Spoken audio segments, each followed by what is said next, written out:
प्रिय विद्यार्थियों, मैं डॉक्टर शालिनी मूलचंदानी, सह आचार्य और विभागाध्यक्ष, राजकीय डूंगर महाविद्यालय बीकानेर।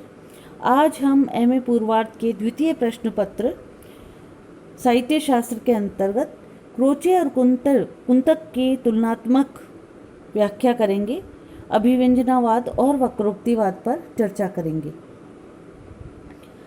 अभिव्यंजनावाद के प्रवर्तक बेनेडिक्टो क्रोचे मूलतः आत्मवादी दार्शनिक हैं। उनका उद्देश्य साहित्य में आत्मा की अंतः सत्ता स्थापित करना था। कुंतक अलंकार शास्त्र के एक मौलिक विचारक विद्वान थे। उनकी एकमात्र रचना वक्रोक्ति जीवितम है, जो अधूरी ही उपलब्ध है। कुंतक को वक्रोक्ति संप्रदाय का प्रवर्तक आचार्य माना जाता है। क्रोचे के सौंदर्य दर्शन में केंद्रीय तत्व है सहज ज्ञान। उन्होंने पूर्ववर्ती इस धारणा का खंडन किया कि बिना बुद्धि के सहज ज्ञान संभव नहीं। सच तो यह है कि बौद्धिक तत्व भी सहज ज्ञान में घुल मिलकर उसी का रूप ग्रहण कर लेते हैं।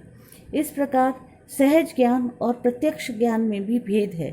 प्रत्यक्ष ज्ञान का संबंध वास्तविक एवं अवास्तविक तथा देश और काल में रहता है, जबकि सहज ज्ञान इनका भेद नहीं करता।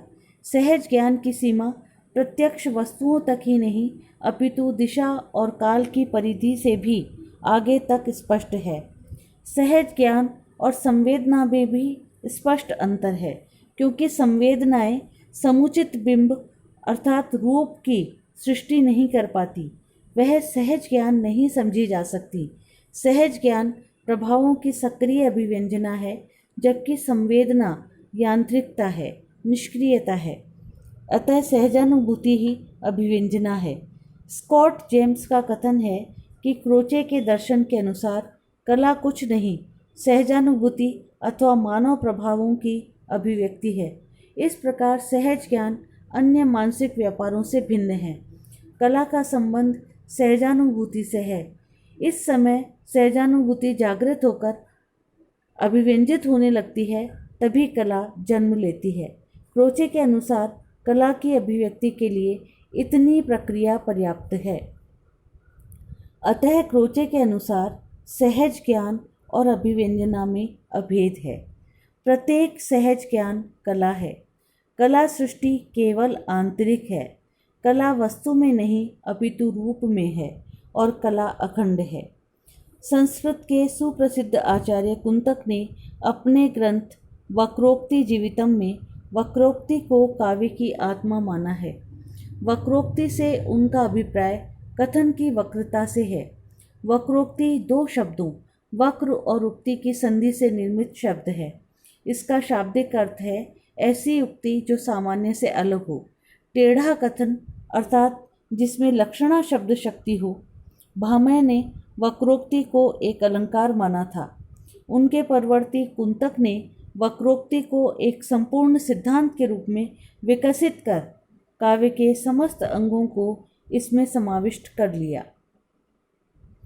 वक्रोक्ति सिद्धांत के प्रवर्तक कुंतक ने अपने ग्रंथ वक्रोक्ति जीवितम में वक्रोक्ति को काव्य की आत्मा कहा है। उन्होंने वक्रोक्ति के अंतर्गत सभी काव्य सिद्धांतों का समाहार करते हुए समस्त काव्यांगों, वर्ण चमत्कार, शब्द सौंदर्य, विषय वस्तु की रमणीयता, अप्रस्तुत विधान, प्रबंध कल्पना आदि को उचित स्थान दिया है। कुंतक के अनुसार वक्रोक्ति केवल वाक चातुर्य अथवा उक्ति चमत्कार नहीं है, वह कवि व्यापार अथवा कवि कौशल भी है। संस्कृत के सुप्रसिद्ध आचार्य कुंतक ने अपने ग्रंथ वक्रोक्ति जीवितम में वक्रोक्ति को काव्य की आत्मा माना है। वक्रोक्ति से उनका अभिप्राय कथन की वक्रता से है।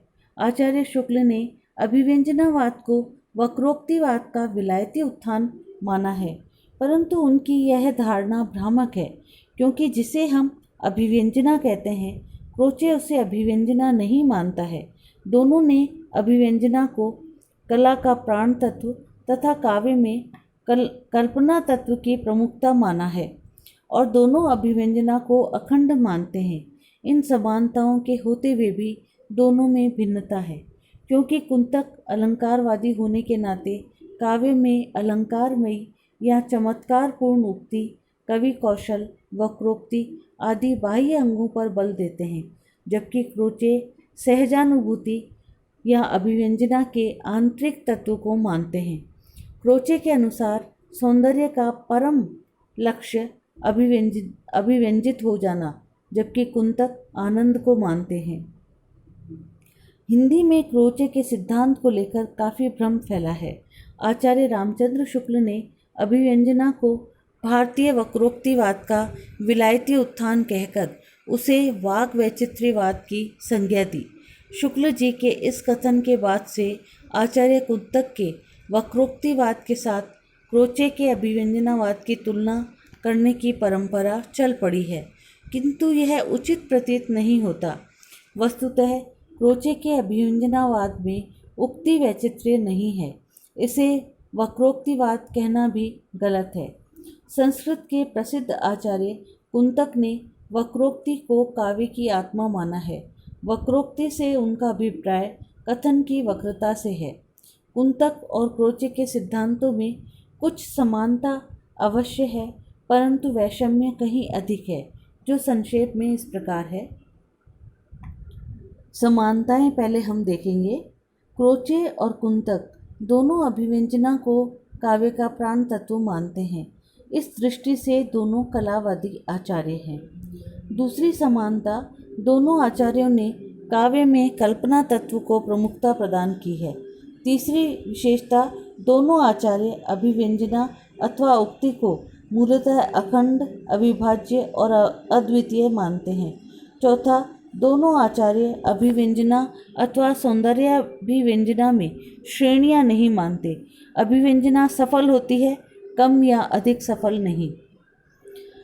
क्रोचे और कुंतक के काव्य में समानताओं के साथ विषमताएं भी हैं। सबसे बड़ी विषमता या सबसे बड़ा अंतर इन दोनों में यह है कि मूलतः कुंतक आलंकारिक आचार्य हैं, जबकि क्रोचे दार्शनिक हैं। दोनों के दृष्टिकोण में मौलिक अंतर है।